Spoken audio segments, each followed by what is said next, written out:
السلام عليكم طلبة الصف الثالث. محاضرتنا لهذا اليوم هي anti-diabetic drugs or drugs used to control blood sugar and to control diabetes. So, diabetes mellitus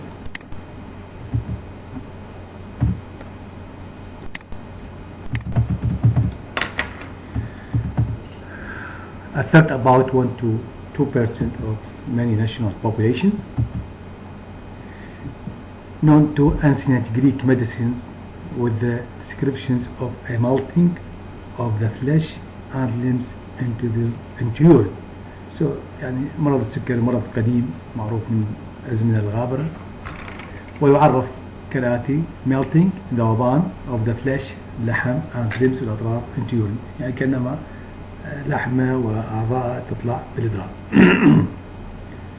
The patient never stop making water, but the flow is in incidence.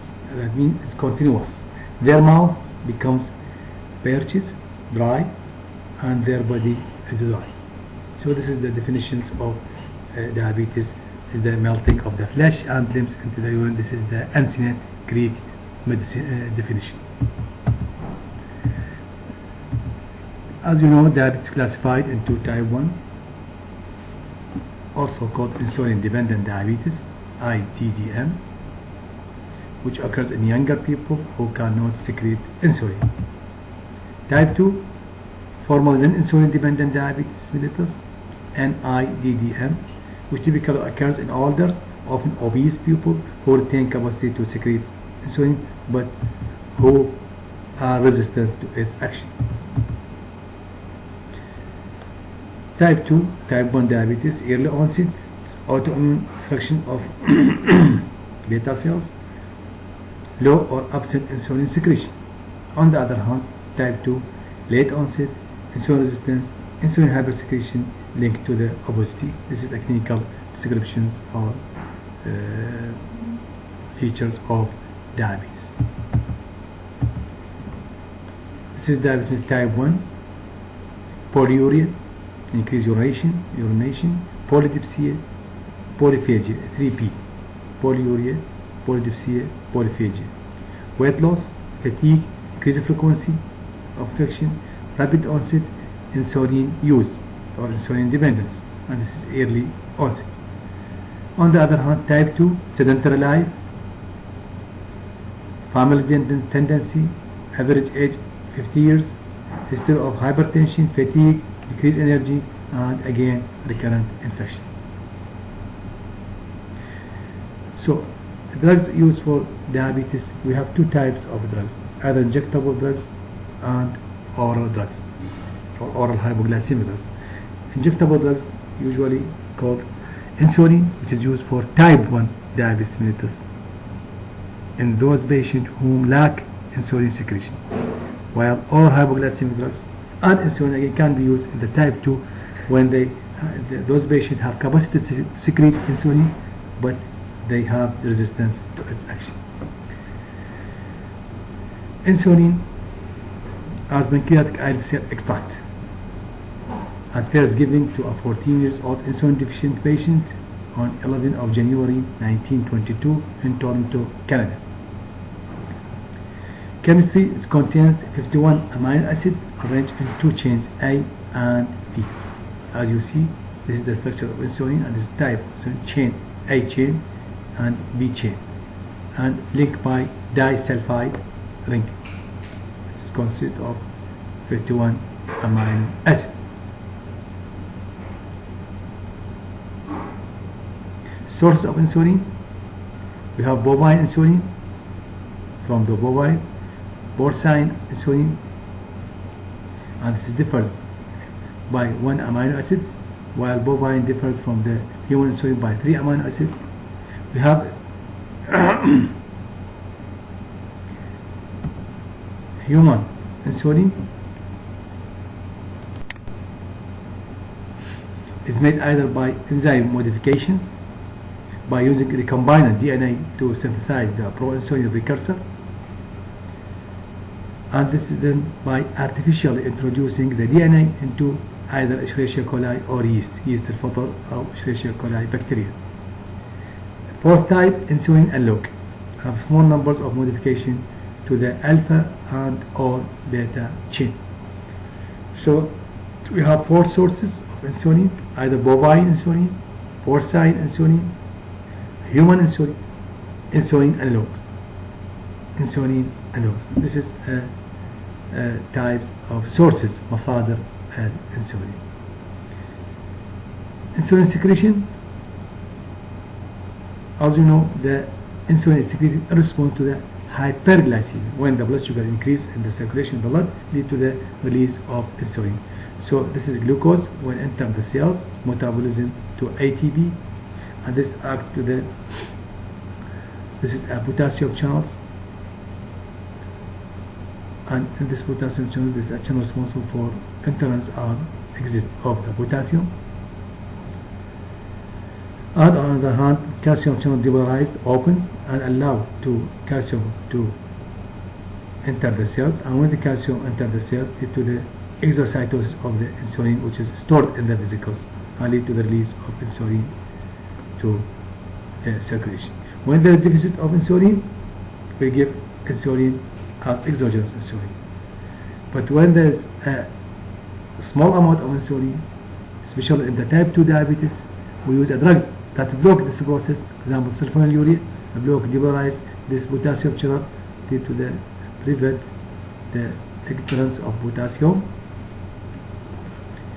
and lead to the secretion of insulin. Clear? This is very important. When insulin is secreted, how degrade? Liver and kidneys are the two main organs responsible for degradations of the insulin from the circulation, responsible for removal of insulin from the circulation. The liver normally clears the blood of approximately 60% of insulin released from the pancreas by virtue of its location as the terminal site of the portal vein blood flow, with the kidneys removing about 40% of the endogenous insulin. So the endogenous insulin is cleared in a percent or an amount about 60% by the liver, while the 40%, other 40% by the kidneys. While exogenous insulin is inverse. 60% is removed by the kidneys, while the 40% removed by the liver.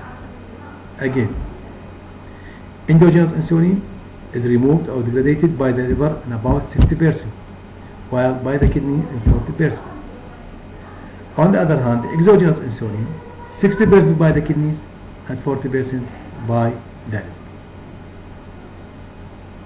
The insulin requirement, or the half-life of the circulating insulin, is 3 to 5 minutes. It's very short duration. What about insulin receptor? This is the structures of insulin receptors. This is the insulin molecule, and this is the receptor. This is the wall of the cells. This is alpha chains, part of the receptor, and the beta chains by the receptors. When the insulin molecule reach here and can enter to the circulation via this receptor, and which is called tyrosine kinase domains. Tyrosine kinase domains. This is the receptors. Our scheme shows the insulin receptors heterodimer. Insulin binds to the beta subunits of its receptor. The beta subunit is a tyrosine kinase that activated by insulin binding and is autophosphorylated.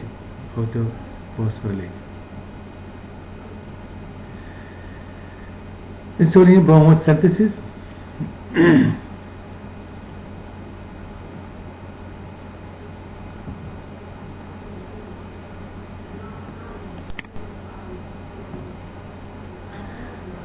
and storage of glycogen, triglycerides, and proteins in its major target tissue, liver, fat, and the muscle. This is the pancreas. Pancreas in response to the vagus stimulation, to the food absorbed by intestine, beta-cytotropic hormones lead to the activation of the pancreas to release insulin. Insulin goes to the liver,